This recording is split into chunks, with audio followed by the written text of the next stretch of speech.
Baik, Assalamualaikum warahmatullahi wabarakatuh. Waalaikumsalam warahmatullahi wabarakatuh. Selamat sore teman-teman. Semoga teman-teman dalam keadaan sehat. Bagaimana kabarnya nih? Masih semangat? Alhamdulillah, semangat Kak. Masih Kak. Oke. Jadi untuk pertemuan kali ini kita membahas tentang kunjungan ke Rumah Gadang Istana Basa Pagaruyan.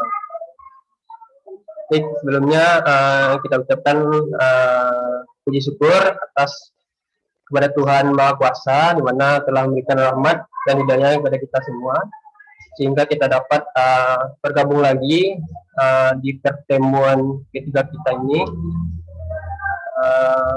Baik, yang terhormat Bapak Yosmed Hidayat belum masuk.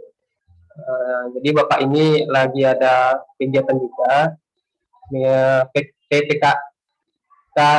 PKKMB gitu, acara PKKMB, dan ini adalah acara terakhirnya di STP3 ini. Baik, langsung saja kita mulai. Untuk pertemuan kali ini,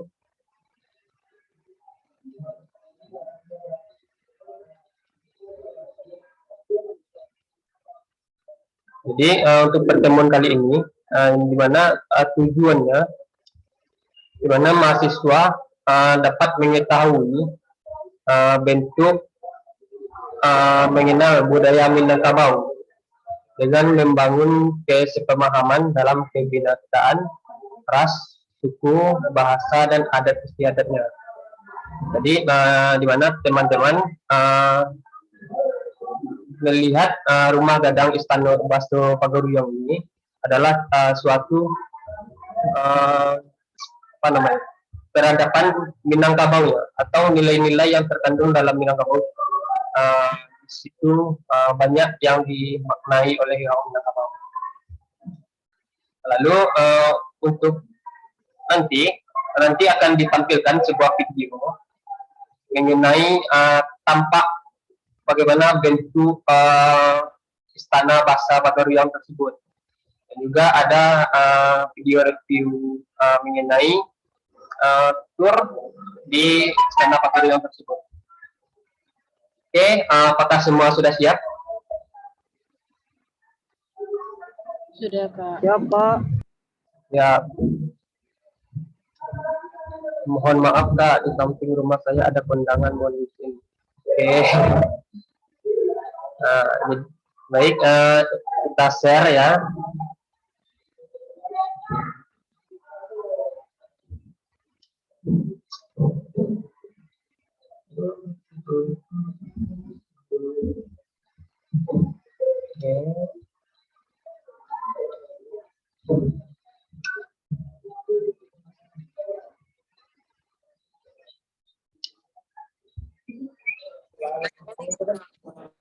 Definisi etis sudah jelas. Setiap perbuatan itu harus nilai Islam dan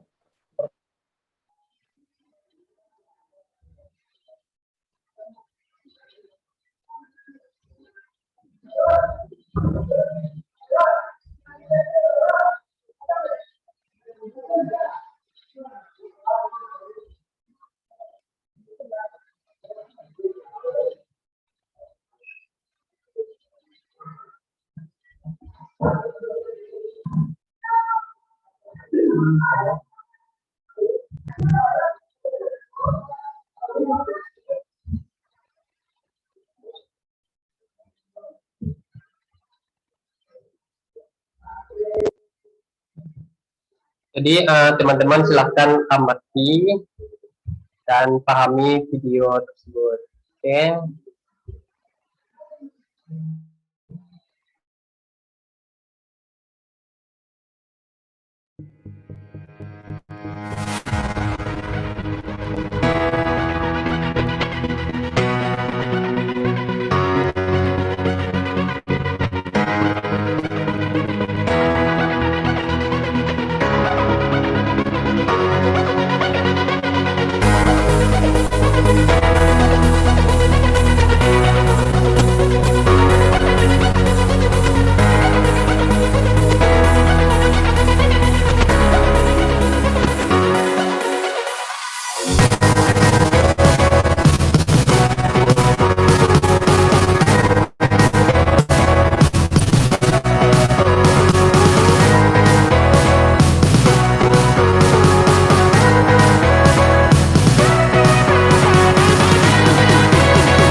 Oke, itu.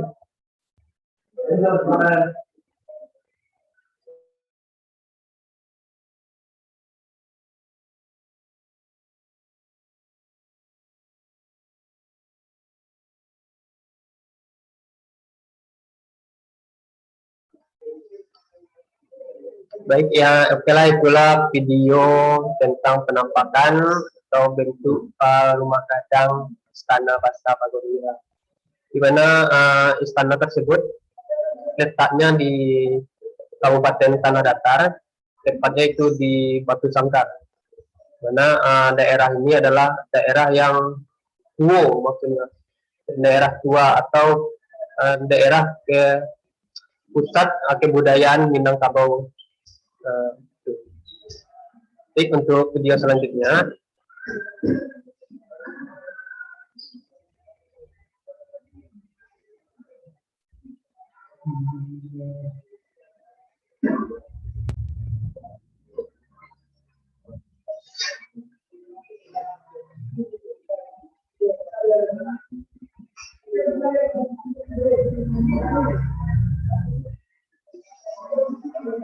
Di Batu Sangkar Pagaruyung, yaitunya rumah adat Istana Basa Pagaruyung. Kita akan bertanya-tanya di dalam pada penjaganya. Ikuti terus channel ini sampai habis, oke?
kawan-kawan, kita sudah berada di dalam Istana Bahasa Pagaruyung, akan dipandu oleh kakak apa kak? Namanya kak? Wika.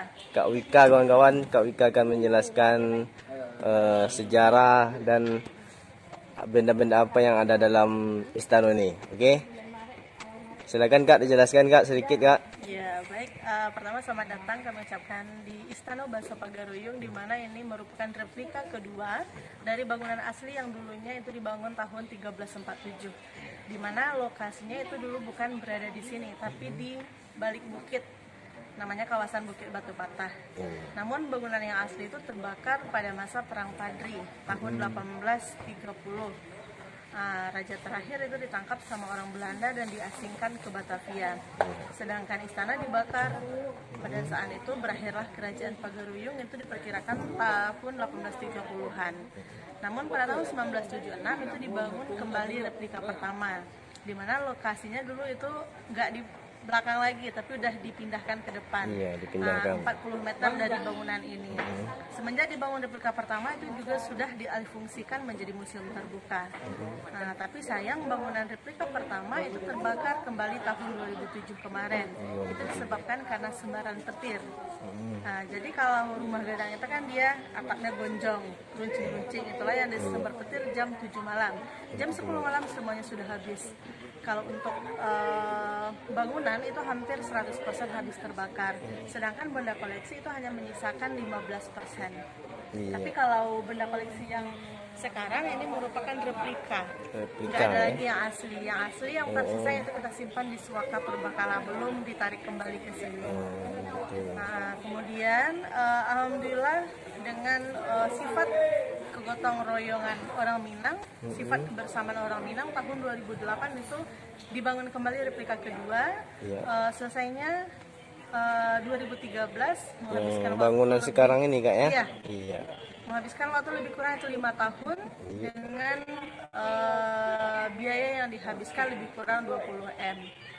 Inilah bangunan replika kedua yang diresmikan 30 Oktober tahun 2013. 2013. Oke. Sambil jalan. Kita jalan ya, sambil dijelaskan oleh Kak, seperti Kak? Kak Wika. Kak Wika, kawan-kawan. Ini adalah ruangan lantai 1. Kalau untuk bangunan itu masih hampir sama dengan bangunan asli, karena memang menyerupai bentuk bangunan asli.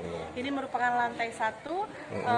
Dulu itu digunakan sebagai tempat untuk menerima tamu, untuk acara pertemuan, itu dulu di lantai 1. Karena lantai 1 ini merupakan lantai yang ruangan yang paling besar.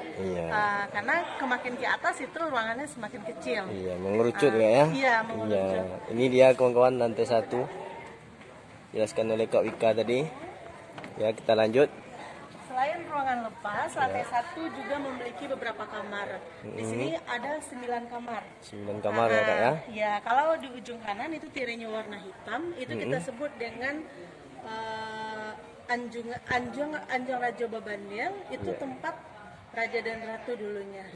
Kalau sebelah kanan, ini namanya Anjungan Perak. Anjungan Perak itu diperuntukkan untuk ibu raja, untuk ibu suri. Jadi orang tua atau ibu raja itu dulu kamarnya yang sebelah kanan saya ini. Kemudian yang di depan ini ada 7 bilik atau 7 kamar. Bilik kamar ya. Kalau orang Malaysia kan mengatakan bilik. Iya, bilik. 7 bilik atau 7 kamar. Ini diperuntukkan untuk putri-putri raja yang sudah menikah. Oh gitu. Jadi yang belum menikah tidak boleh tinggal sini kak ya? Enggak. Oh boleh. Jadi yang sudah menikah kawan-kawan tinggal di bilik ini ada 7 tadi kata Kak Wika. Ini dia kawan-kawan. Anak raja yang perempuan yang sudah menikah. Jadi mereka itu tinggal bersama suami dan anaknya yang masih berumur di bawah 7 tahun. Nanti kalau sudah lewat 7 tahun itu dipisah lagi dengan orang tua.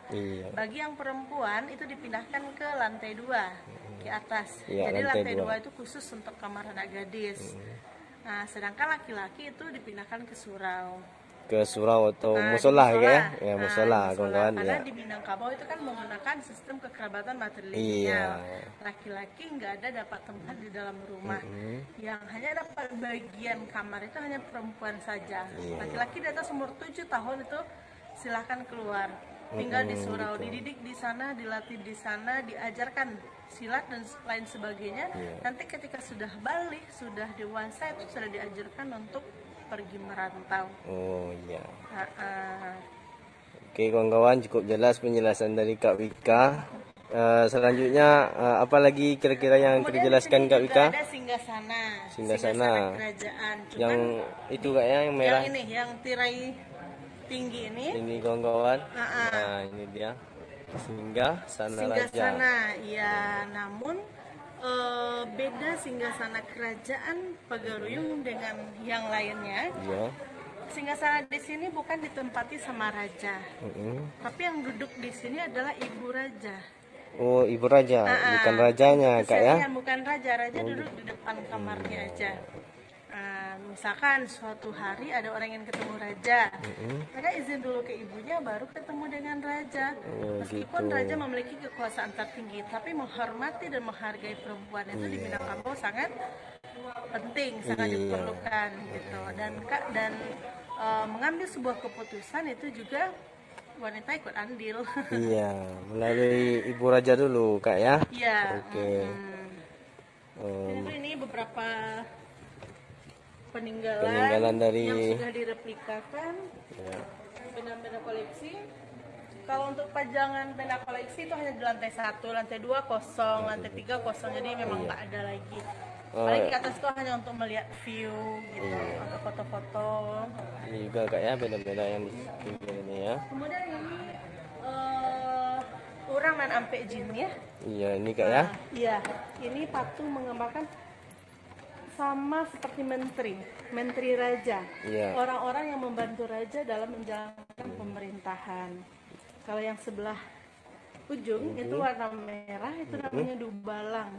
Hulu balang. Nah, Apa apanya itu bagian Kak? Ya. keamanan, security. Iya, bagian keamanan baju merah nih Kak ya. Dubalang. Kalau yang sini, kalau yang putih itu Baju malin. putih ya. Malin bagian keagamaan, bukan malin kundang. Yang apa nih selendang Kak ya yang dililit di Iya, selendang malin. Kalau merah. yang ini manti itu bagian keuangan. Iya, yang tengah Kak ya. Bendahara raja.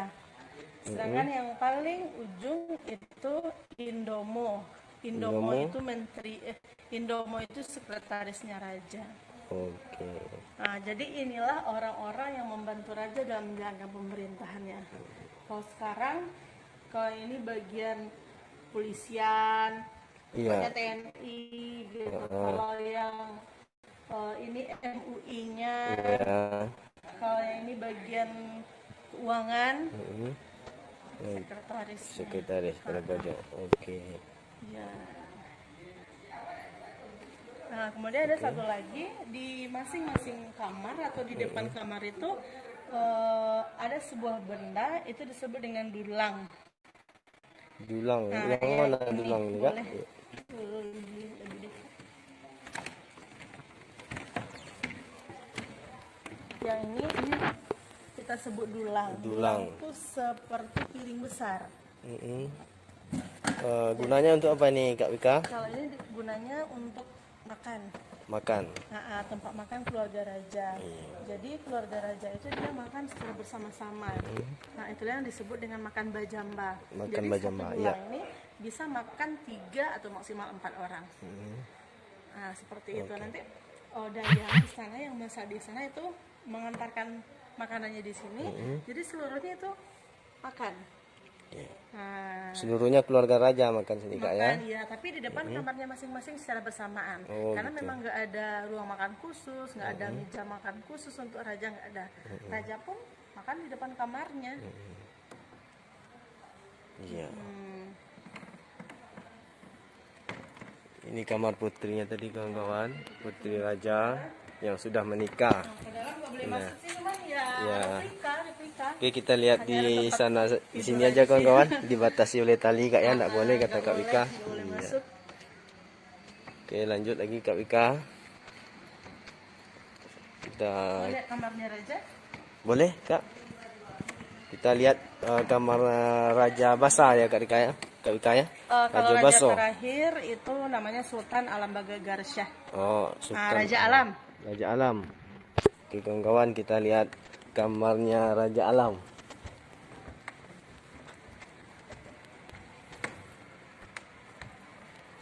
Luar biasa bangunannya kawan-kawan, unik. papan semua nih Kak ya? Kalau sekarang ini sudah beton. Oh, Kalau beton. ini di dalamnya sudah semen. Semen. Hanya dilapis pakai kayu. Iya. Nah, kemudian yang unik di sini kalau kita perhatikan itu tiang-tiangnya itu adalah miring. Oh iya, miring. Agak ke Nah, atas, miring. kita lihat ke atas miring Kak ya? Iya, kalau di sini Iya, iya. itu lihat ke sana lebih kelihatan. Tiangnya itu ada yang mengarah ke sebelah kiri, sebelah kanan, depan dan belakang. Itu Kalau apa aja itu, Kak? konstruksi bangunan itu agar tahan dari goncangan gempa. Oh, jadi untuk tahan dari bencana gempa Kak ya? Karena dulu yang asli itu nggak ada pakai paku, dia hanya pakai pasak seperti itu. Jadi untuk menghubungkan antara satu tiang dengan tiang lainnya itu hanya menggunakan pasak saja. Iya. Dan Sumatera Barat itu adalah jalur gempa. Iya, betul. Nah, masih banyak gunung yang aktif sehingga ya arsitek dulu sudah memikirkan gimana caranya bangun istana yang punya 3 lantai, 72 tiang, nggak ada pakai paku agar tahan dari goncangan gempa. Jadi solusinya tiangnya itu harus dimiringkan. Dimiringkan. Ada yang ke kiri dan ada yang ke kanan ya Kak ya? Yang lurus itu cuma satu, warna kuning, namanya tonggak tuo. Kuning. Ini Kak ya? Iya, Ya, tonggak ini tuo ya. itu tiang seri istana. Enggak tua namanya Namanya kawan-kawan. tonggak tuo atau tiang yang paling utama didirikan ketika membangun istana ini. Itu kalau untuk konstruksi bangunan. Iya, kita lanjut lagi ke kamarnya Raja Alam. Nah, ini dia kawan. Oke kawan-kawan, kita berada di kamarnya Raja Alam. Kak Wika akan menjelaskan sedikit tentang struktur bangunannya. Silakan Kak Wika dijelaskan. Ada sedikit perbedaan antara kamar raja dengan anak-anaknya. Ya. Kalau kamar raja di sini dia punya tingkatan. Ada 3 tingkat atau kita sebut dengan langgam. Ini tirai yang warna hitam. Ini merupakan kamar raja dulunya. Disebut dengan Anjong Rajo Babandiang. Di mana di sini dia punya 3 langgam atau 3 tingkat. Di mana langgam yang pertama ini digunakan raja untuk menerima tamu, untuk makan, berdiskusi dengan menterinya. Sedangkan langgam yang kedua ini digunakan sebagai meditasi, rest areanya raja. Dan yang ketiga itu baru tempat tidur raja. Jadi kamar raja settingannya memang sedikit berbeda dengan anak-anaknya. Karena di sini ada 3 tingkat untuk masuk ke kamar raja itu sendiri. Iya. Sedangkan di sini menggunakan 7 lapis kain dengan 7 warna. Iya. Ini Warna ada berbeda-beda tirai, kawan-kawan. karena Ya dulu nih. memang nggak ada pakai pintu. Pintunya itu pakai tirai seperti ini. Iya. Ada 7 lapis dengan 7 warna. Kenapa 7? Kenapa nggak 8, 9, 10? Karena kalau di Minangkabau gurunya itu adalah alam. Iya. Alam Takambang jadi guru. Iya. Belajar itu banyak melalui alam. Dalam 1 minggu itu ada 7 hari. Surga neraka 7, langit tingkatannya 7, tawaf ada 7. Iya. Angka 7 itu dianggap angka yang suci. Makanya di sini terdapat 7 Tirai. warna dengan 7 tirai. Iya. Kalau untuk warna itu mempunyai makna hanya 2. Iya. Yang sering disorot itu hanya 2. Yang pertama warna hitam. Warna hitam ya. Itu melambangkan kekuasaan, melambangkan kekuatan. Iya. Yang berkuasa di sini dan yang punya kekuatan di sini adalah raja. Iya. Makanya tirai warna hitam itu berada pada kamarnya raja. Iya, paling Dan luar. yang paling luar. Dan yang kedua itu warna kuning. Warna kuning. Kuning itu berada pada kamar ibunya raja, Ibu Suri, atau anjungan perak. Warna kuning itu melambangkan emas. Emas itu berharga, emas itu mulia. Iya. Begitu juga gambaran wanita di Minangkabau. Jadi Dihormati Kak ya. Gimana? Dihormati Kak ya wanita Sangat ya. dihormati, Iya, sangat dihormati ya, dihargai, luar ya. biasa. Makanya kamar ibu raja itu punya tirai di depan warna kuning. Iya. Kalau anak-anaknya ini sebenarnya hanya sebagai untuk hiasan saja. Gitu. Kalau patokannya kamar raja. Iya. Oke Kak Wika, sudah selesai kamar raja Kak Wika. Sudah? Oke kawan-kawan, kita lanjut ke tempat yang lain kawan-kawan. Kita masih bersama Kak Wika. Skip dulu. Mana ya? Itu. Kita lanjut ke atas kawan-kawan. Tunggu di atas ya kawan-kawan. Kita lihat apa yang beda, apa yang ada di atas. Oke Oke kawan-kawan, kita berada di lantai 2. Di sini akan dijelaskan kembali oleh Kak Wika benda-benda apa dan tempat-tempat apa yang berada di lantai 2 ini. Kita minta penjelasan dari Kak Wika. Yuk, silakan Kak Wika. Baik, sekarang kita berada di lantai 2 Istana Bahasa Pagaruyung, di mana ruangan lantai 2 itu lebih kecil dibandingkan lantai 1 atau yang di bawah tadi. Nah, ini digunakan tempat putri-putri aja yang belum menikah. Ini disebut dengan Anjong Paranginan. Ini kan enggak. Anjong Paranginan. Sebenarnya di sini dulu terdapat 5 kamar. Jadi jendela itu ada 5. Jadi masing-masing jendela itu ada 1 kamar. Sekarang kenapa diberi contoh 1 supaya ruangannya lebih luas. Nah, karena pengunjung banyak juga yang naik ke atas, untuk membuat ruangan lebih luas maka diberi contoh 1 kamar aja. Ini Kak ya. Nah, jadi lantai 2 ini khusus untuk anak-anak gadis pingitan. Iya. Kita lihat kamarnya Kak ya. Boleh. Kalau untuk kamar sebenarnya sama dengan kamar yang di bawah. Di dalam hanya tempat tidur aja gitu. Dari lantai 2 kita bisa lihat ke arah belakang istana. Iya. Di sini ada beberapa bangunan penunjang dari Istana Bahasa Pagaruyung. Yang pertama ini ada dapur. Di dapur istana, untuk masuk kita ke lantai 1 dulu, nanti bisa langsung masuk ke dapur. Iya. Kemudian di sini itu di samping istana itu ada surau musola. Jadi itu selain tempat beribadah juga tempat tinggal bagi kaum laki-laki.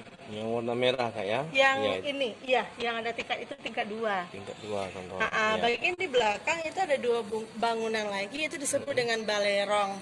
Jadi balerong itu digunakan sebagai tempat bermusyawarah, ruang meeting, tempat berunding.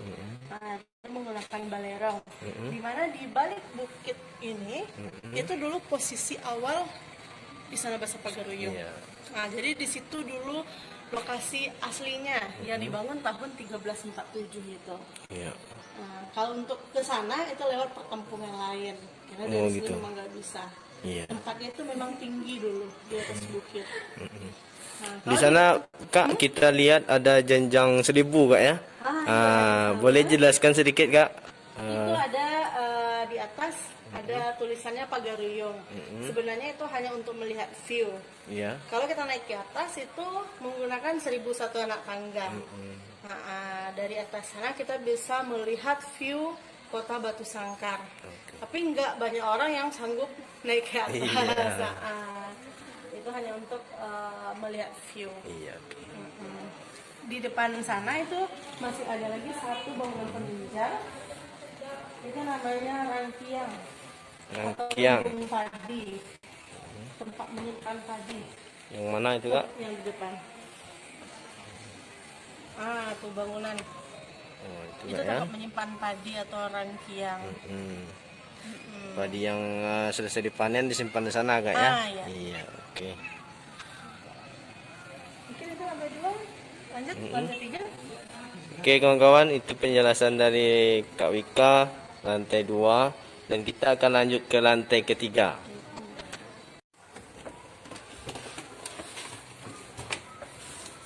Oke kawan-kawan, kita berada di lantai 3.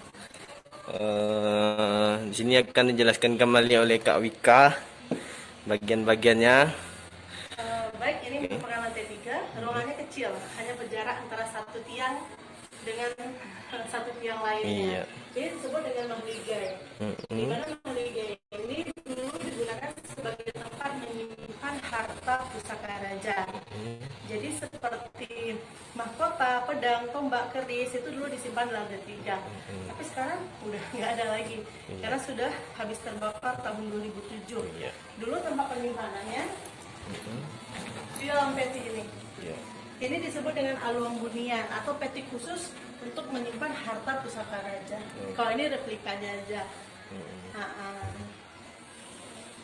Paling lantai 3 cuman itu aja. Karena ruangannya memang Kecil Kak ya.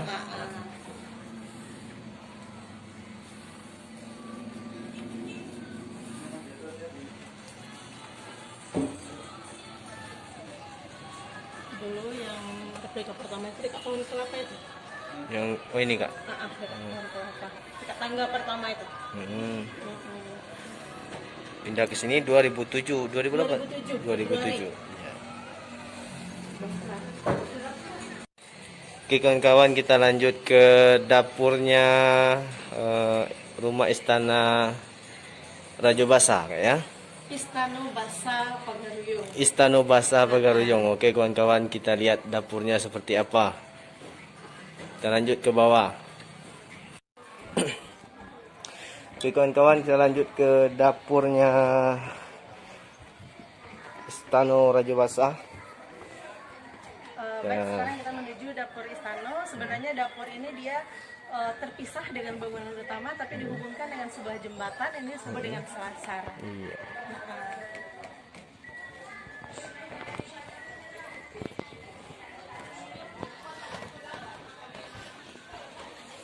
Ini ruang dapur. Di dapur ini punya dua ruangan. Kalau yang sebelah kiri, ini dulu tempat tidur dayang istana. Jadi di dalam istana itu ada 12 orang dayang. Jadi ini tempat tidurnya. Kemudian ini dapur tempat memasak.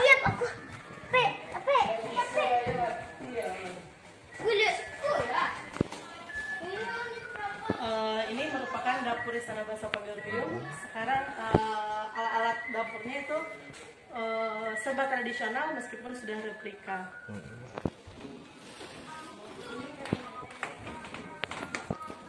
Nah ini dulu tempat memasak, pakai tungku seperti ini, jadi pakai kayu bakar gitu. Nah ini juga ada beberapa peralatan-peralatan dapur seperti ini, ada parian untuk ngambil air, kalau ini untuk ngambil nira. Nah, di sini juga ada tempat minum. Nah dulu kan memang nggak ada cangkir, nggak ada gelas, jadi minumnya dulu pakai tempurung. Ini juga ada untuk menangkap ikan, kalau yang kecilnya untuk menangkap belut.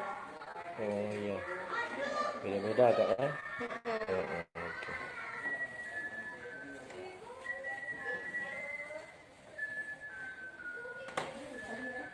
Iya. Oh, boleh diapakan Kak? Promosikan bagi untuk pengunjung Kak supaya datang ke sini, di mana alamatnya? Silakan Kak. Ya, kepada semua masyarakat baik yang berada di Sumatera Barat maupun di luar, Istana Basa Pagaruyung merupakan salah satu destinasi wisata unggulan yang berada di Sumatera Barat, dan di mana lokasinya itu berada di Nagari Pagaruyung, Kecamatan Tanjung Mas, Kabupaten Tanah Datar.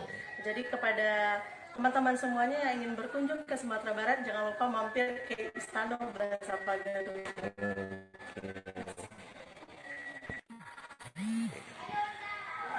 Dan juga kepada teman-teman semua, jangan lupa like, comment, dan subscribe channelnya Muhammad Almi. Oke. Terima kasih. Yuk, terima kasih Kak Wika. Sama-sama.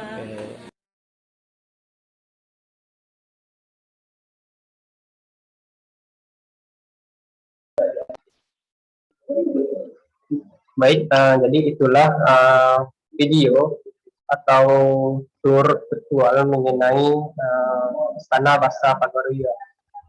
Karena bisa teman-teman lihat dari morfologi bentuknya dari luar, itu bentuk istana tersebut memiliki bentuk kapal ya, ada gonjong. Karena kalau Istana Pagaruyung ini atap yang runcing yang landai itu namanya gonjong. Karena ujung gonjong itu terletak tanduk kerbau. Dan juga Istana Pagaruyung tersebut sekarang ini yang telah disampaikan oleh Kak Ika tadi di video tersebut, di mana ini adalah duplikatnya, duplikat dari yang asli. Yang asli tersebut terbakar akibat awalnya itu ada perang Patri, dan dibuat lagi duplikatnya sekitar 40 meter, dan itu terbakar oleh petir. diakibatkan gonjongnya tersebut meruncing gitu kan, runcing dan atapnya terbuat dari ijuk. Teman-teman tahu ijuk itu adalah dari pohon enau ya, yang disusun serapat mungkin untuk menutupi atap. Baik, di mana fasilitas yang terdapat di video tersebut. Rumah tersebut memiliki 3 lantai, di mana 3 lantai tersebut ditompang oleh 72 tiang. Bisa teman-teman lihat tadi di video. Lalu memiliki ukiran, di mana ukiran ini yang disampaikan Kak Rika tadi, di mana orang Minang dia prinsipnya itu alam terkembang menjadi guru. Jadi alam tersebut memiliki makna dalam kehidupan masyarakat Minangkabau sendiri, di mana seperti ukiran tersebut mengandung makhluk hidup seperti tumbuhan dan hewan, gitu kan. Jadi dan itu pun memiliki makna tersendirinya. Contohnya, misalnya ada itu namanya pucuk rabuang. Pucuk artinya ujung tumbuhan. Rabuang ini adalah itu ya, umbi bulu tersebut. Jadi memiliki makna sebagai teknik, memiliki makna itu apa nih? Ya, jadi memiliki tiang yang kuat. Contohnya bambu. Bambu kalau adalah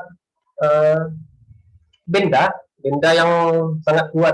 Bahkan menurut peneliti, bambu bisa lebih keras daripada baja, gitu kan. Jadi itu mengenai ukiran yang terdapat di Istana Basa Pagarian. Jadi lalu mengenai tiang tadi, kalau masalah tiang kan ada dibilang sama Kak Rika tadi, ada 72 tiang, di mana hanya 1 tiang yang berdiri tegak dan selebihnya miring ke kiri dan ke kanan, gitu kan.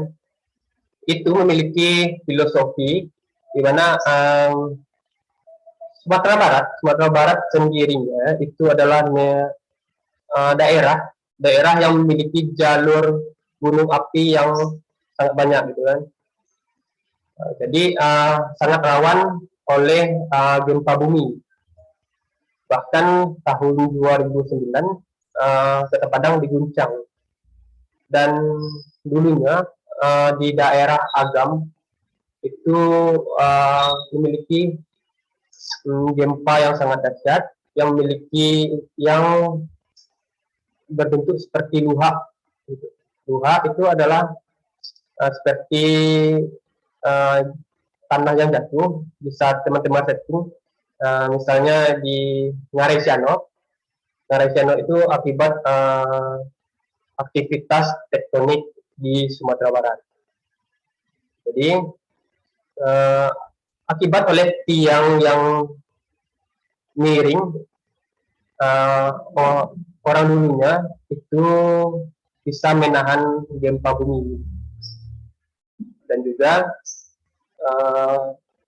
bahan yang digunakan di rumah adat, di rumah gadang Istana Basa Pagarian itu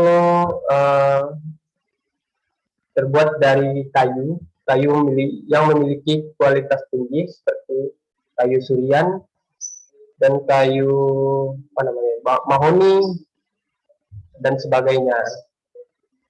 Dan juga terdapat di belakang sisi rumah gadang tersebut itu terbuat dari bambu. Jadi sayang ya kita tidak luring masalahnya. Kalau kita luring kan bisa ke Istana Bahasa Pagaruian tersebut. Jadi tidak apa-apa. Mudah-mudahan jika kita luring, insya Allah kita bisa ke sana juga. Karena kita juga ada ke kunjungan ke negeri Pariangan, gitu kan. Di negeri Pariangan itu berdekatan dengan Istana Bahasa tersebut. Jadi kita bisa mampir lagi. Doakan saja kalau kita luring, gitu kan.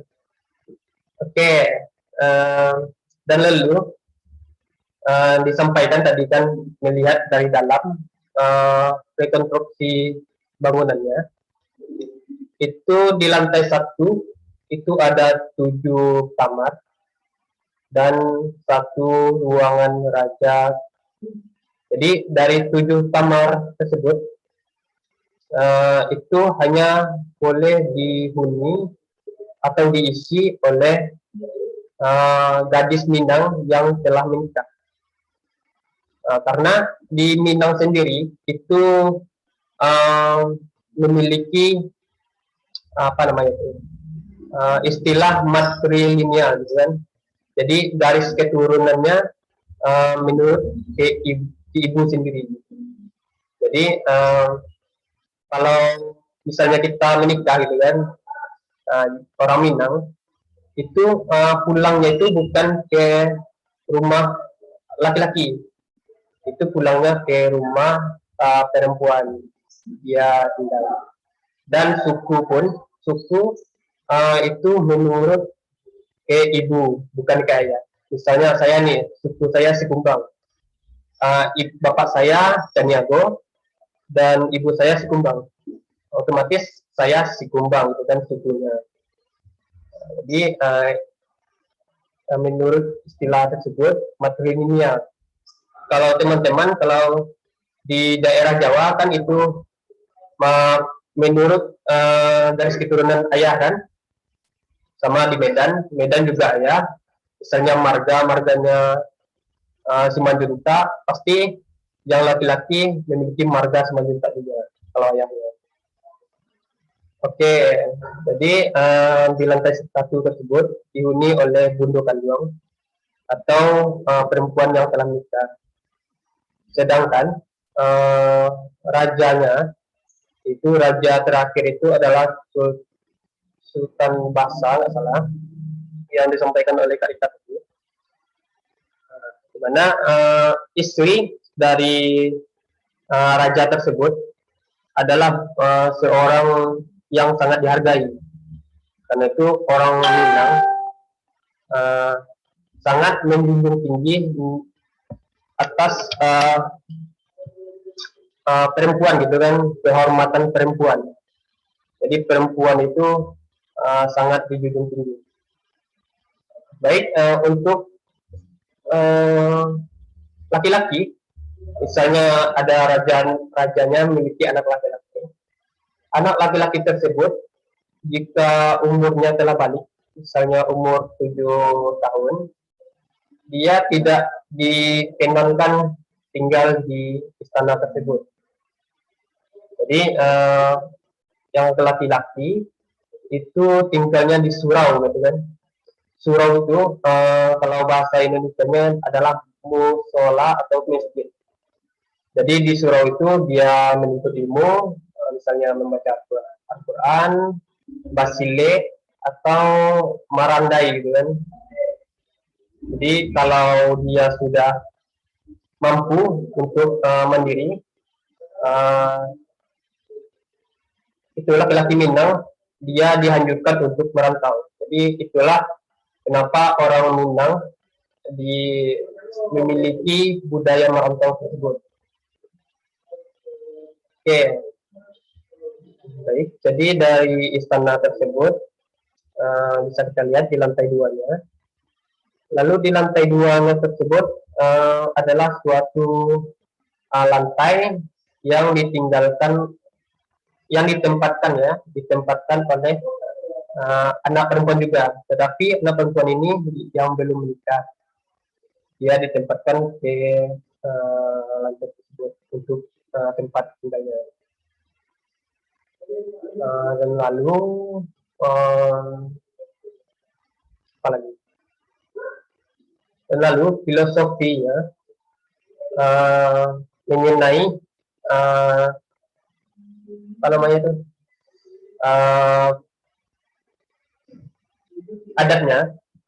adatnya itu adalah berlafazkan adat Basandi Sara, cara Basandi Kitabullah. Jadi kebudayaan di Minangkabau sendiri itu tidak lepas dari unsur keagamannya, di mana itu harus disinkronisasikan dalam kehidupan sehari-hari. Oke, untuk teman-teman, apakah ada yang ditanyakan gitu? Teman-teman sudah melihat nih bagaimana bentuknya. Oke, dipersilakan.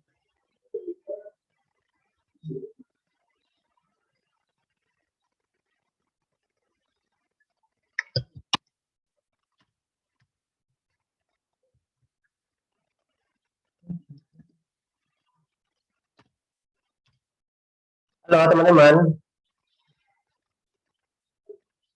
Ya Kak. Ada yang ditanyakan? Saya dari saya belum ada Kak. Nah, jadi misalnya gitu kan, mengenai rekonstruksi itu kan bentuk. Nah, jadi kan sangat berbeda tuh. Misalnya kalian dari daerah Jawa, bagaimana bentuk rumah adatnya gitu kan. Dan rumah adat ini bisa teman-teman lihat itu berbentuk panggung ya, di mana bawahnya itu seharusnya digunakan sebagai tempat beternak atau disebut juga kandang gitu. Jadi sayang sekali ya, kita tidak luring gitu. Mau bertanya Kak, bisa? Oke, silakan masuk. Oke, saya tuh penasaran kan yang tinggal di istana itu kan hanya anak perempuan raja. Iya. Di pikiran saya tuh sebagai laki-laki kan mungkin ada yang iri gitu, misalkan salah satu dari anak raja yang laki-laki itu iri gitu, misalkan dia mau berontak gitu, bilang mau tinggal di istana, apakah biasa ada kejadian begitu gitu? Dan kalau memang ada anaknya yang nggak mau ikutin aturan tuh konsekuensinya pada zaman itu gimana gitu? Penasaran saya. Oke, baik ya, bagus pertanyaannya. Jadi memang dari awalnya gitu kan, gimana kalau laki-laki Minang sendiri tidak memiliki apa namanya tuh keistimewaan sendiri, di mana anak laki-laki itu sebagai pelindung.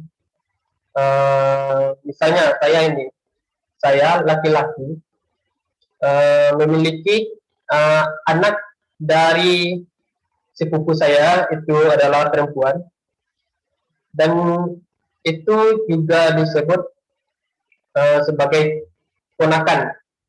Jadi dalam Minang tersebut fungsi laki-laki ini sebagai bapak dan sebagai mama gitu. Dan nenek mama sendiri memiliki gelar sendiri. Contohnya saya kalau sudah menikah itu saya memiliki gelar misalnya sultan, dan gelar itu pun dianggap sebuah apa namanya tuh harta pusaka untuk laki-laki Minang. Kalau perempuan tidak memiliki gala itu kan, gala. Jadi kalau kemungkinan itu dulunya tidak terjadi seperti itu, karena Bagaimana ya? Tidak terpikirkan juga gitu kan. Kalau tinggal di istana gitu. Tapi memang dari awal memang gitu. Kalau prinsip kehidupan di Minangkabau. Seperti yang setelah dijelaskan Pak Yasmin kemarin, lima bumi dipijak, di sini langit dijunjung. Misalnya teman-teman kan kalau daerah Jawa, daerah Medan, itu kan teman-teman yang laki-laki ini mendapatkan pusaka, harta warisan dari orang tuanya, iya kan? Tidak kami di Minang. Di Minang, yang perempuan yang dapat harta warisan tersebut, yang menghuni rumah gadang tersebut. Tapi kalau laki-laki ini, harta warisannya itu gala dan kewajiban untuk mendidik kemenakan dan anaknya sendiri. Oke, ada pertanyaan? Izin masuk, Kak. Oke, silakan. Masih terkait dengan anak laki-laki yang tadi ya, Kak. Sempat disampaikan kalau misalkan anak laki-laki mulai dari usia 7 tahun itu di Minang tinggalnya bukan di tinggalnya di surau ya, Kak, tadi. Iya, di surau. Nah, itu berarti tinggal dengan ayahnya saja seperti itu, Kak. Bukan, maksudnya kalau kita di Jawa kan tinggalnya satu rumah, ada ibu, bapak, adik, kakak kayak gitu. Kalau di Minang berarti di surau itu bersama tetangga-tetangga atau cuman satu keluarga, satu surau kayak gitu, Kak. Oke, baik, terima kasih pertanyaannya. Tinggalnya ini bukan tinggal yang teman-teman maksud, dia tidak boleh ke rumah gadang tersebut, bukan. Tapi tinggalnya itu tempat tidur gitu kan, tidur atau melakukan aktivitas di malam hari misalnya. Jadi misalnya kalau di surau itu tergantung sih, kalau banyak anak laki-laki tentu dia seperti asrama namanya gitu kan, seperti saat ini asrama, di mana di situ dididik oleh seorang ustadz atau kiai untuk mengajarkan ilmu agama di Minangkabau itu adalah Islam gitu kan. Jadi mengajarkan tersebut, dan juga sile atau juga disebut silat gitu kan. Itu adalah yang harus dipelajari juga oleh kaum laki-laki.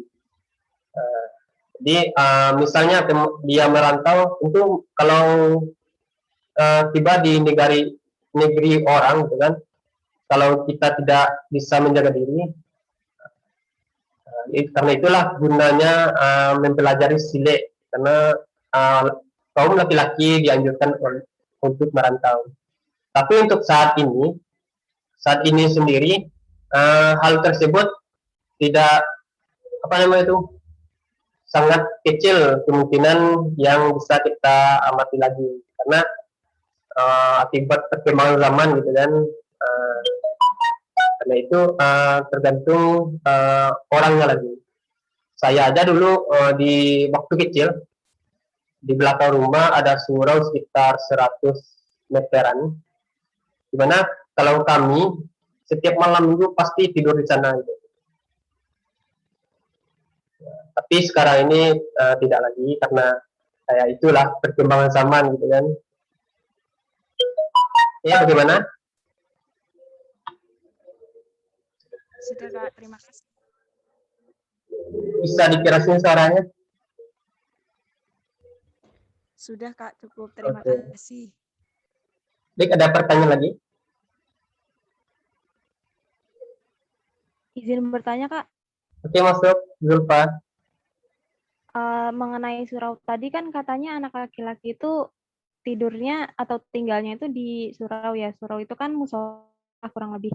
Nah, itu apakah tidurnya ataupun di surau itu apakah ada kamar sendiri atau menyampur dengan apa ya, area ibadah begitu, Kak? Soalnya kan mungkin kalau di ajaran Islam sendiri kan apa, tempat ibadah tidak boleh bercampur dengan tempat tidur. Tunggu bentar.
Apa pertanyaannya tadi?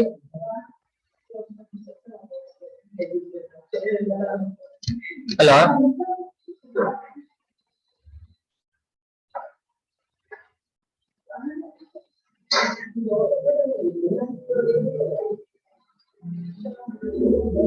Halo, si Zulfa, apa tadi?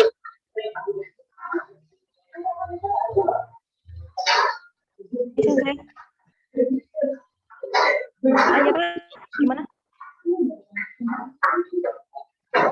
Halo Zulfa. Ya, Kak. Apa tadi? Tentang tadi tentang surau itu kan katanya anak laki-laki itu kan tinggal dan tidur di dalam surau. Nah, Ya. itu tuh di dalam suraunya itu apakah ada kamar untuk tidur atau tidurnya itu di area ibadah itu? Begitu. Oke.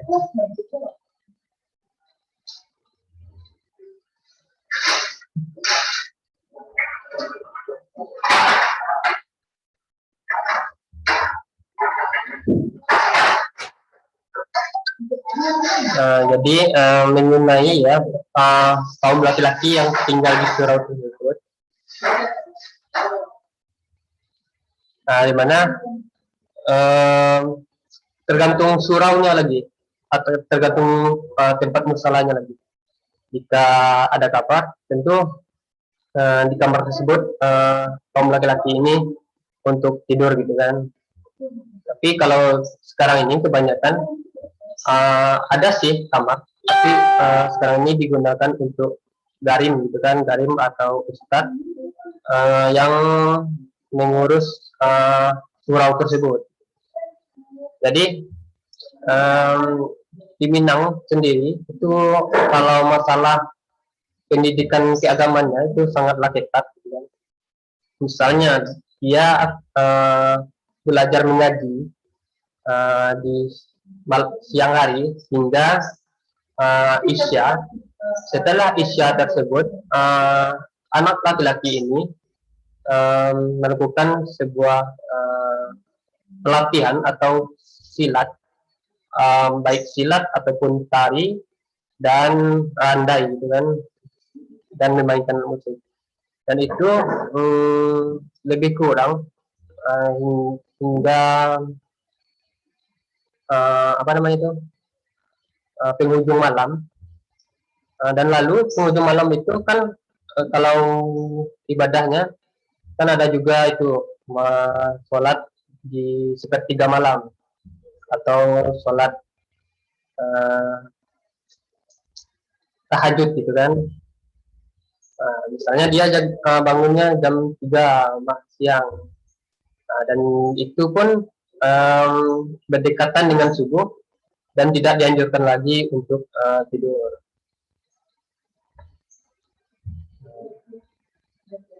Baik, mungkin teman-teman bisa apa ya namanya tuh, bisa membayangkan gitu kan, ya tidurnya tuh ya bisa di tempat di mana saja di surau tersebut, wilayah surau tersebut. Tapi tentu di Islam sendiri menjaga kebersihan adalah suatu dari kebersihan adalah suatu dari ibadah gitu kan. Nah, tentu poin tersebut juga amati gitu, atau dinilai. Bagaimana Zulfa?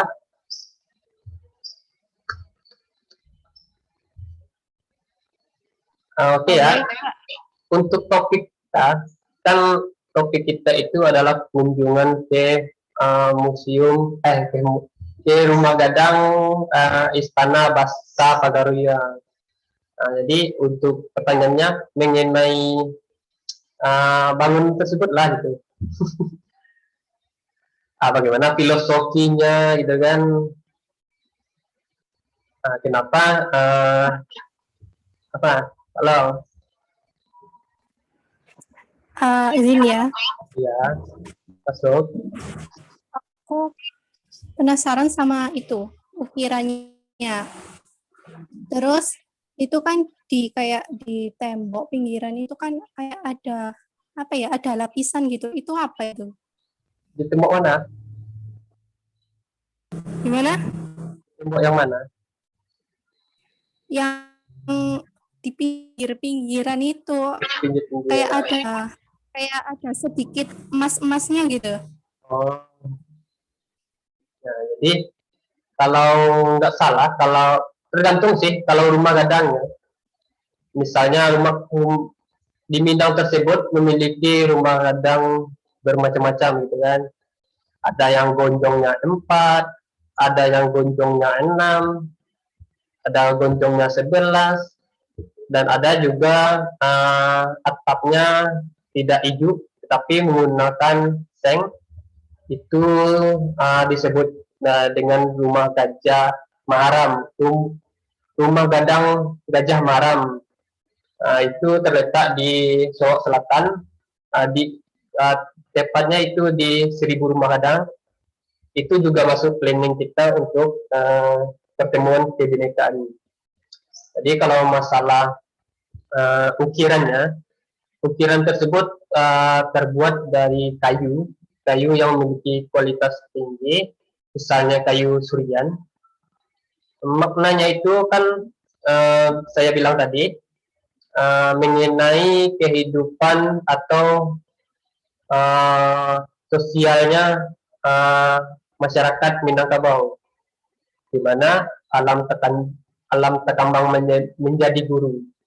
Jadi ukiran tersebut bermaknakan, bersimbolkan tumbuhan dan hewan, bahkan kehidupan sehari-hari. Baik, saya share ya.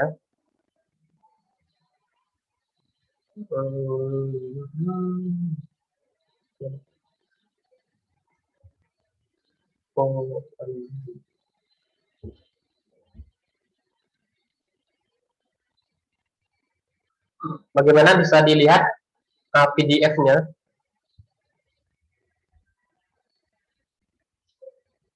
Halo teman-teman.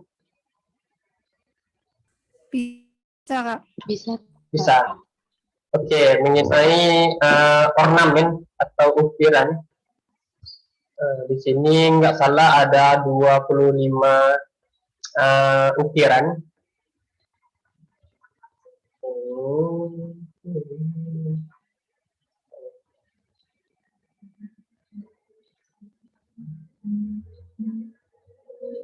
Tadi ini kan, di sini kalau ini bentuknya itu disebut sirih gadang atau sirih besar. Dimana kalau di Minang sendiri, sirih itu adalah tumbuhan yang digunakan dalam acara-acara bahkan kehidupan sehari-hari orang Minang tersebut. Jadi simbolnya melambangkan kerahmatan dan persatuan masyarakat Minangkabau. Misalnya kemarin itu ada tari Pasambahan, di mana gadis Minang yang paling belakang yang membawa sebuah apa namanya kayak seperti ratang tersebut, itu isinya ada sirih. Jadi tamu-tamu yang diperkenalkan untuk memakan atau mencabik sirih tersebut. Dan juga kalau ini seperti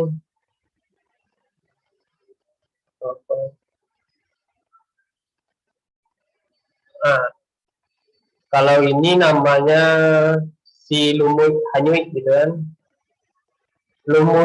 Lumut sendiri lumut kalau bahasa Minangnya lumut, hanyut bahasa Minangnya hanyut, bahasa Indonesianya hanyut. Jadi ini ukirannya, di mana simbolnya menggambarkan kehidupan seseorang yang melanggar norma hukum, berbuat salah sehingga dikucilkan. Jadi bisa teman-teman lihat di mana mengenai makna sendiri, lumut hanyut tersebut sendiri bermaknakan ini. Tentu ini adalah sebuah sikap yang dimiliki oleh masyarakat Minang ataupun nilai yang terkandung dalamnya. Lalu bisa kita lihat akad kilo, si kambang mani, pucuk rambuang, kayu paku, pisang sasike. Pisang sasike itu adalah pisang seikat, buah palu patah, buah pala patah. Dan jadi yang saya sebutkan tadi itu melambangkan tumbuhan. Ada juga yang hewannya seperti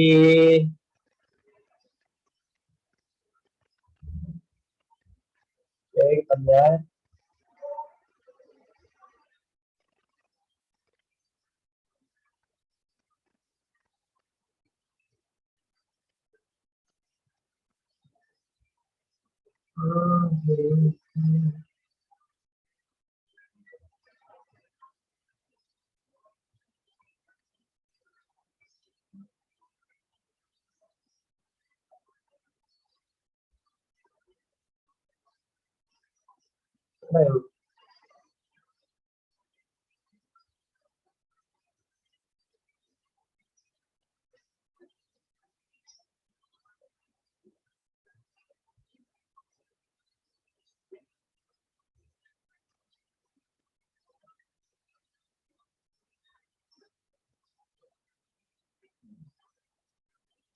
kalau yang hewannya itu adalah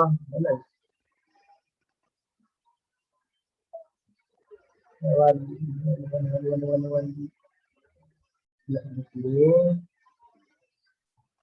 ada di sini.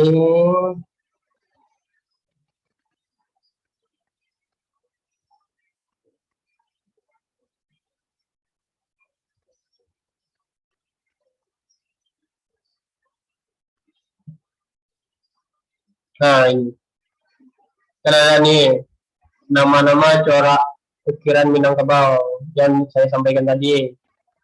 Ada unsur flora, tumbuhan, dan ada juga unsur fauna ataupun benda yang lainnya.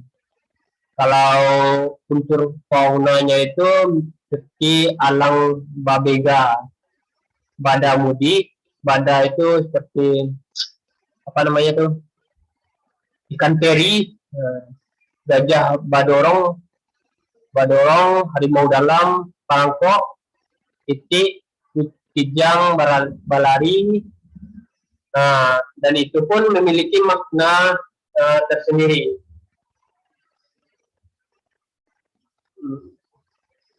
Dan itu adalah pandangan hidup orang Minangkabau. Bagaimana si Labibah? Ya Kak, itu terus kalau di Minangkabau sendiri itu punya kayak aksara sendiri nggak? Kalau di Jawa kan ada aksara Jawa gitu.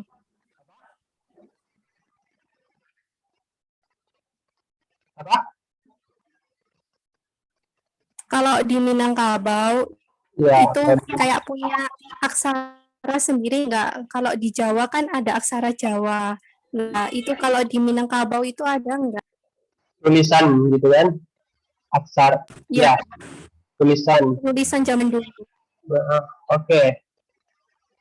Sebenarnya pertemuan kita hari ini kan tentang mengenai buku, beda buku ya. Di mana buku yang kita beda itu Tambo Alam Minangkabau. Jadi kalau masalah tulisan orang dulu adalah tulisan Jawi. Tahu tulisan Jawi?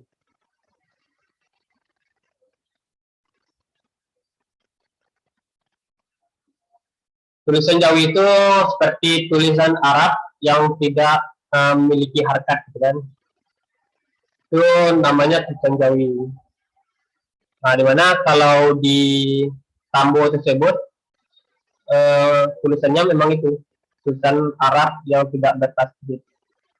Karena itu orang-orang dulu sangat pintar dalam apa namanya itu, menggali atau mengambil nilai-nilai yang terkandung di dalam Islam sendiri. Bahkan Minangkabau sendiri itu hingga pergi ke negeri seberang Malaysia, dan karena itu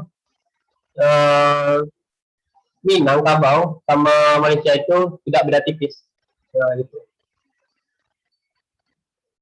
Bedanya kan cuma dalam berbahasa ataupun logat bahasanya. Kalau di Jawa kan itu sang sakerta.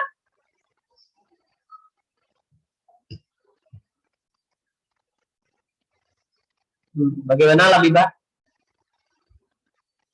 Ya. Apakah itu tadi apa? Artinya ijuk tadi apa? Ijuk. Ijuk. Iya. Ijuk itu adalah apa namanya itu? Berasal dari enau, tumbuhan enau. Kalau bahasa Indonesia itu apa? Tahu enau kan? Enggak. Enau. Seperti buah palem-paleman. Ya, kalau kingdomnya itu plantae, ya, apa namanya itu, pilum, mungkin seperti itu, nira, tumbuhan nira, di mana dia memiliki apa namanya itu, sabuk gitu kan, sabuk itu seperti jaring-jaring, di mana jaring itu digunakan sebagai atap di Istana Plaza Pagarian tersebut. Dalam filosofinya itu kan kalau ijuk tersebut dia disusun serapat mungkin dan ditempatkan ke atap. Fungsinya itu kalau saat hujan, kalau kita di tropis ini kan curah hujannya sangat tinggi, apalagi di bawah Batu Sangkar tersebut. Batu Sangkar itu kalau di Sumatera Barat itu adalah daerah dataran tinggi. Kalau di Padang kan dataran rendah pesisir.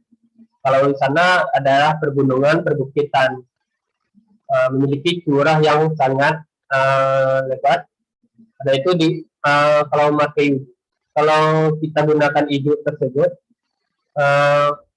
air yang meluncur dari langit itu langsung apa namanya itu merembes ke bawah gitu kan. Dan juga bisa teman-teman lihat kan sangat landai kan gitu, sangat curam atap tersebut. Itu digunakan juga dalam untuk tujuannya itu juga air hujan yang jatuh gitu. Kelemahnya kalau ijuk ini kan terbuat dari tumbuhan. Tentu kalau terkena petir, apalagi rumah gadang tersebut memiliki apa namanya tanduk kerbau atasnya seperti penangkal petir. Tentu kalau ada petir langsung menyambar gitu kan. Itu kelemahnya, akibatnya seperti yang terjadi di replika rumah gadang Baso Pagaruyang yang kedua. Itu terbakar akibat petir. Tahun 2012 tidak salah. 2012. Lalu dibangun lagi istana baru ini selama 6 tahun. Dan menghabiskan biaya sekitar yang telah disampaikan Pak Diska tadi, 20 miliar. Oke, Labibah. Ya Kak. Terus untuk rumah itu sendiri kira-kira berapa persen orang yang tetap atau menggunakan rumah gadang itu tadi? Apa?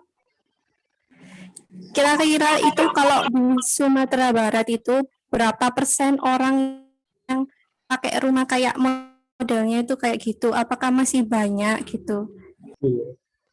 Oke, kalau orang pakai rumah gadang ya,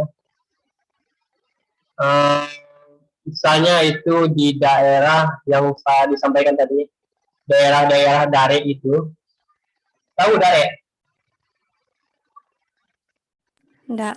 Nah, daerah-daerah tinggi itu atau daerah yang sebagai awal terbentuknya Minangkabau.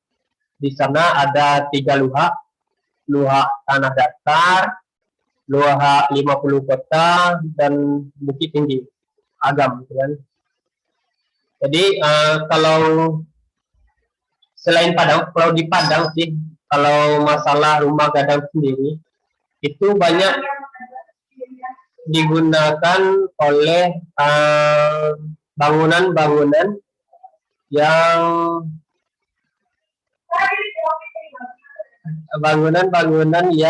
digunakan oleh pemerintahan. Misalnya pernah lihat bangunan Masjid Raya Sumatera Barat, ikon Padang sekarang ini lah. Itu kan memiliki gonjong juga, dan juga misalnya kantor gubernur, kantor wali kota, dan kantor-kantor instansi yang lainnya. Tapi kalau di daerah Dare tersebut banyak menggunakan rumah gadang ini, khususnya itu di daerah tanah datar tersebut, Agam 50 kota, Solok, Kabupaten Solok, itu masih banyak kita lihat rumah gadang yang dihuni oleh masyarakat. Tapi kalau di Padang sangat sedikit sekali. Oke, bagaimana, Labibah? Ya, sekarang ini lagi hujan lebat. Karena itu suara yang teman-teman sampaikan kurang jelas. Oke, silakan. Berarti untuk tumbuhan hijau itu dijaga benar-benar ya, Kak? Berarti untuk tumbuhan hijau itu benar-benar dijaga pelestariannya gitu. Karena kan kalau apapun nah gitu kan nggak ada buat itu rumah. Kalau dijaga sih tidak, karena tergantung BKSDA lagi apa tumbuhannya bisa dimusnahkan atau langka gitu kan. Tapi kalau masalah pohon anau tersebut masih banyak kok ditemukan di wilayah Sumatera Barat, bahkan di tempat teman-teman masih banyak juga, tapi namanya apalah gitu kan. Coba lah teman-teman searching apa itu enau, kalau saya bisa gitu kan. Oke, bagaimana teman-teman? Masih ada pertanyaan ingin bayi? Istana Wasto Pagariang. Ya, masuk.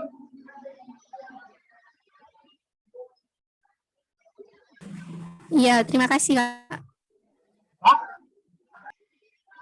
Terima kasih. Ya, sama-sama. Ada teman-teman? Silahkan. Mumpung waktu kita masih ada.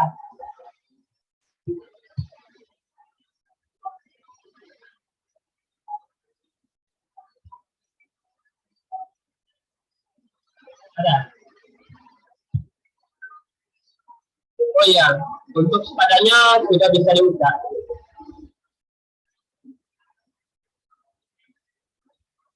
Untuk sepadanya sudah bisa dibuka. Sudah, Kak. Sudah, Kak.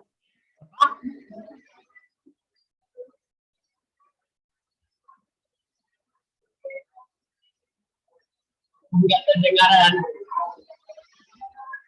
Tunggu dulu ya.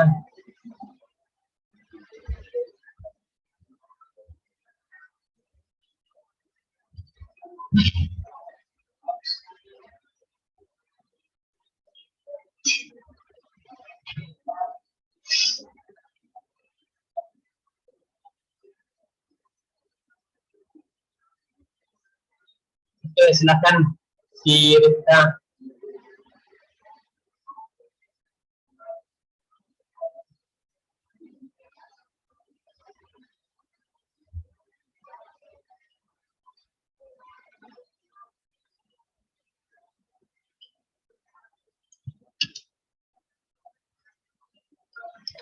Kak, ternyata apa tumbuhan hijau itu sama dengan aren. Apa? Tumbuhan hijau itu sama dengan aren. Kalau di sini tuh biasa dibuat sapu. Nah, kan sama dengan aren gitu. Yang digunakan ini, dan yang digunakan kan hijaunya seperti apa namanya itu benang-benang yang memiliki seperti jaring tersebut yang berwarna hitam. Seperti rambut lah, rambut.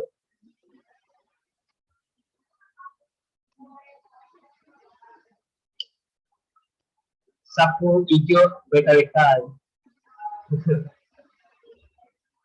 Iya, sapu hijau. Tahu kan?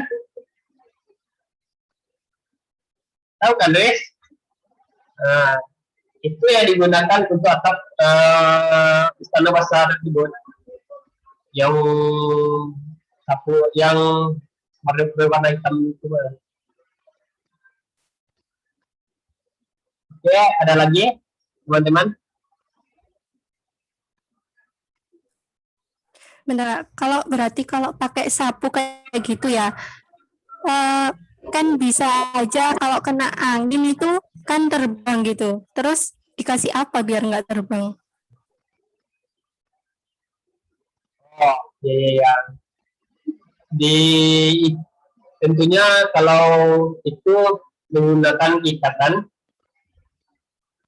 supaya dia tidak terbang di bawah angin. Dan juga kan hijau tersebut kan berbeda dengan seng. Kalau seng memiliki suatu sisi atau segi empat yang tidak memiliki celah apapun. Kalau ijuk ini ada kumpulan dari benang-benang tersebut sehingga terbentuklah ijuk. Tentu kalau angin melewati rongga-rongga atau celah-celah sehingga tidak terbawa. Dan juga kalau bahannya sangat ringan. Sangat ringan, kalau kita ikat tentu sudah aman dari terpaan angin.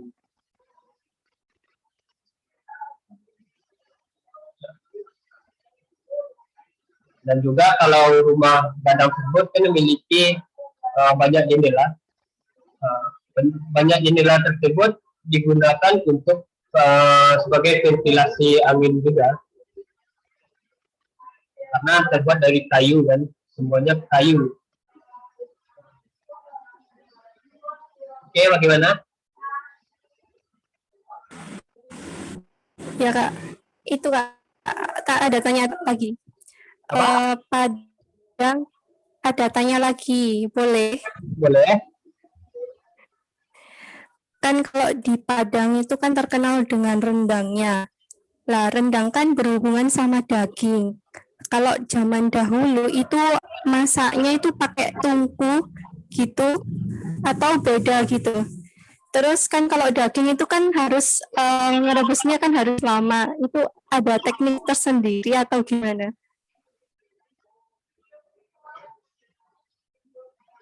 Oke. Di Padang ya. Di Padang sendiri kalau daerah di luar Sumatera Barat, iya sih banyak orang yang bilang kalau Padang terkenal akan rendangnya gitu kan. Tapi itu agak tidak tidak benar. Kalau Padang ini sejarahnya, Padang ini adalah suatu tempat yang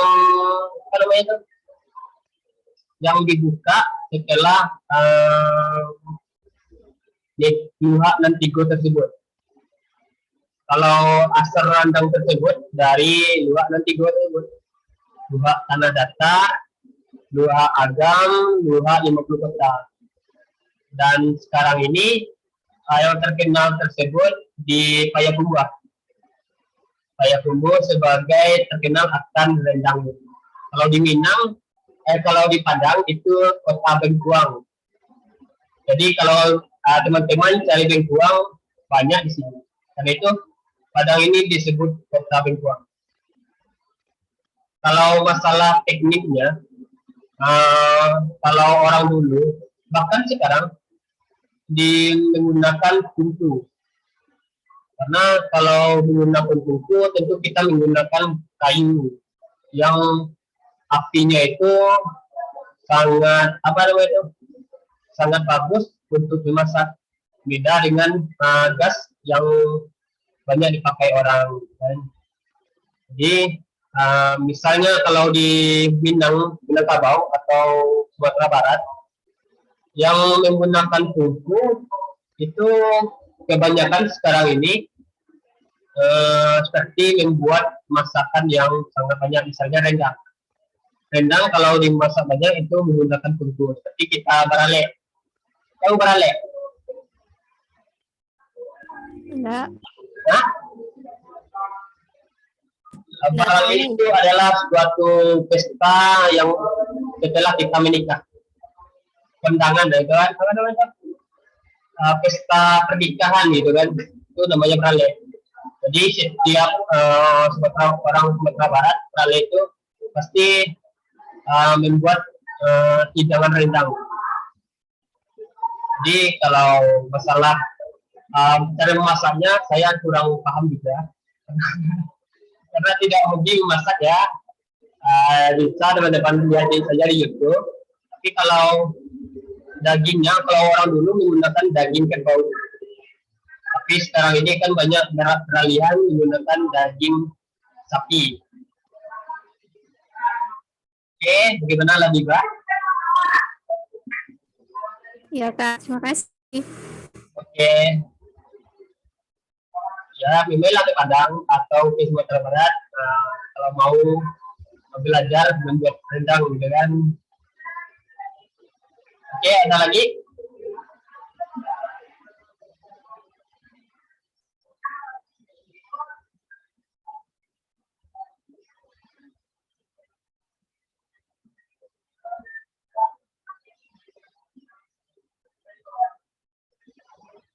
Halo?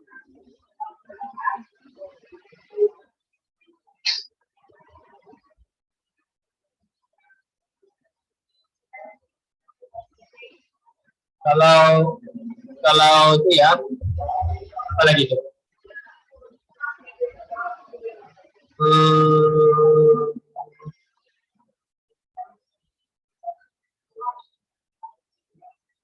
Kalau untuk pertemuan besok tentang kebinekaan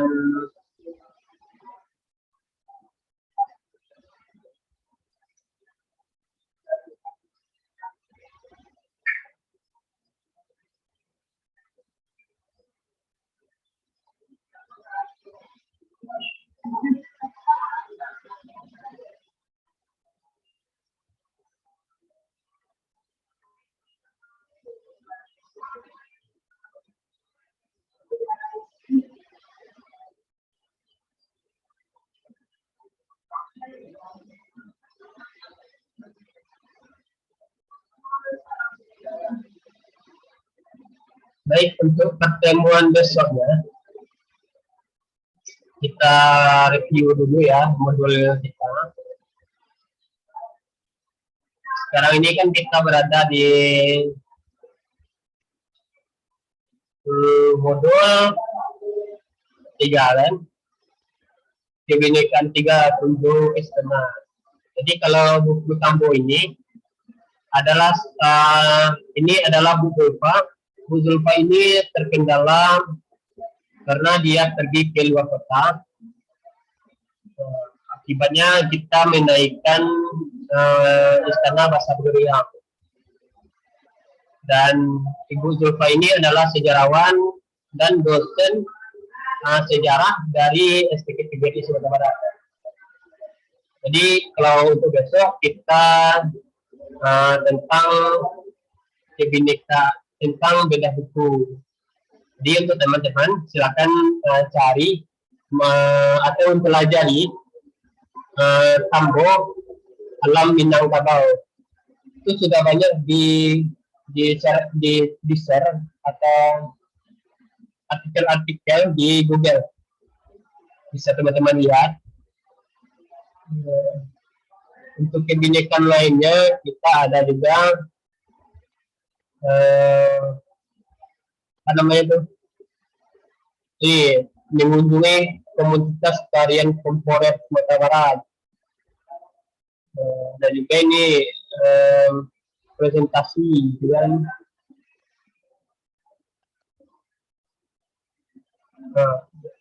Tapi kalau teman-teman berkenan, jadi kalau kita luring ya camping ground gitu. Kalau luring gitu kan, kita akan melakukan camping di kebinekaan 14 Mei.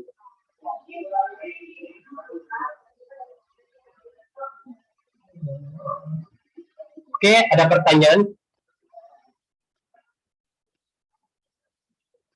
Dan juga maaf ya untuk Pak Yasmin tidak dapat hadir dalam pertemuan ini.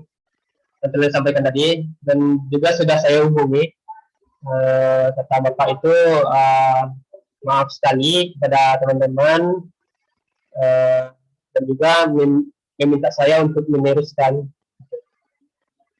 Silakan teman-teman beraktif sebaik mungkin, mempertanyakan apa-apa kata Pak Yasmin. Oke, bagaimana teman-teman?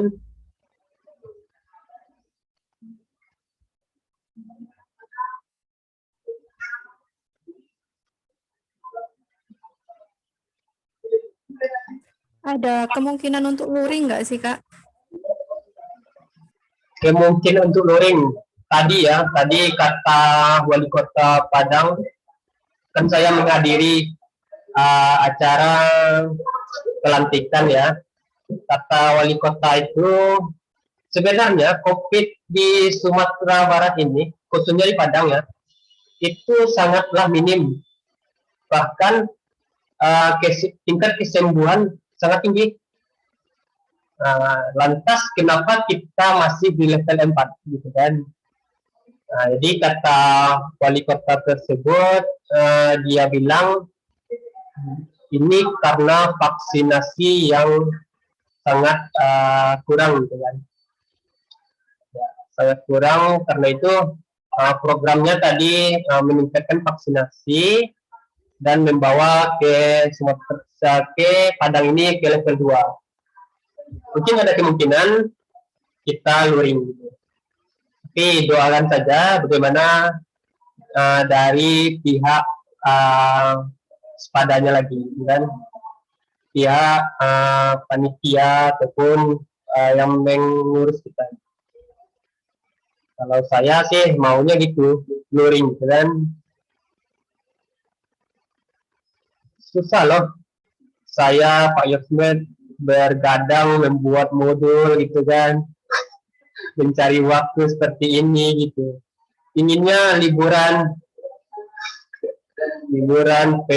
camping gitu kan, pergi mancing. Tapi dalam seminggu ini ya gitu aja, bergadang terus. Gitu.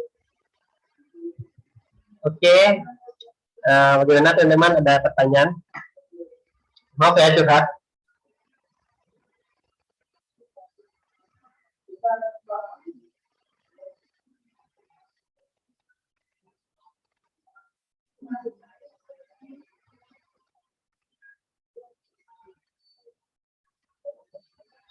Sudah cukup atau bagaimana?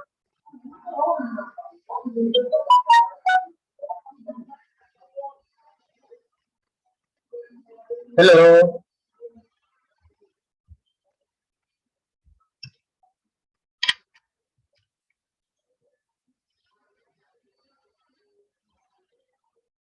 Saya pribadi belum ada pertanyaan, Kak. Ada lah, Riz. Masa nggak ada? Aris dari mana nih? Kampung di mana?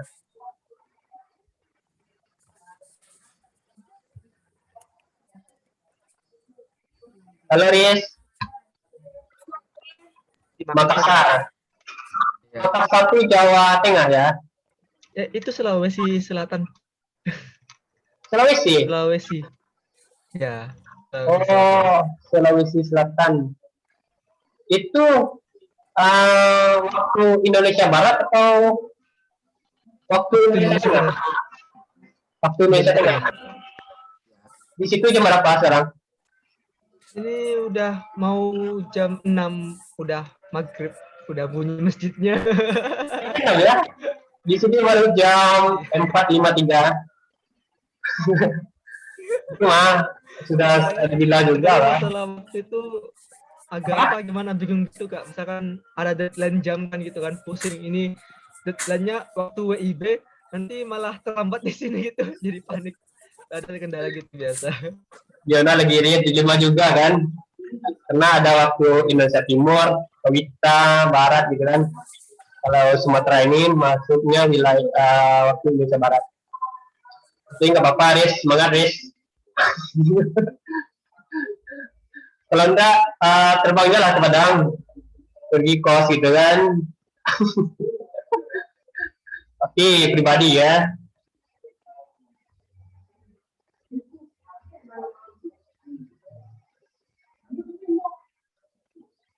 Bagaimana, sudah cukup?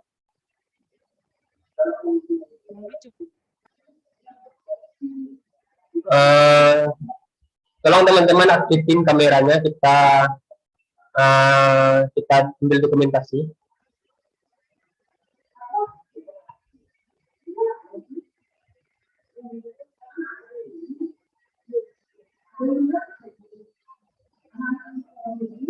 Dikasih apa-apa Kak. Oke, 1, 2, 3.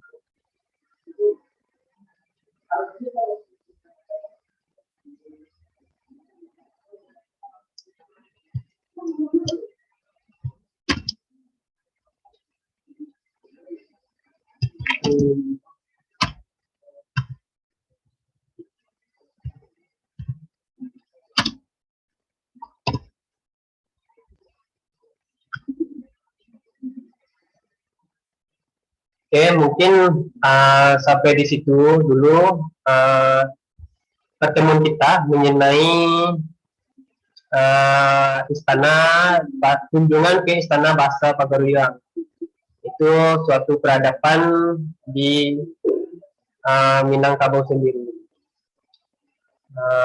Baik, saya mewakili Pak Yosmed juga, mohon maaf kepada teman-teman, dan juga terima kasih atas waktu dan semangat partisipasinya untuk mengikuti program ini, dan semoga teman-teman mendapatkan apa yang teman-teman inginkan ke depannya. Oke, mungkin saya tutup. Saya ucapkan terima kasih sekali lagi. Assalamualaikum warahmatullahi wabarakatuh. Waalaikumsalam. Jangan lupa absennya, evaluasinya diisi, kan? Oke. Terima kasih, Kak. See you.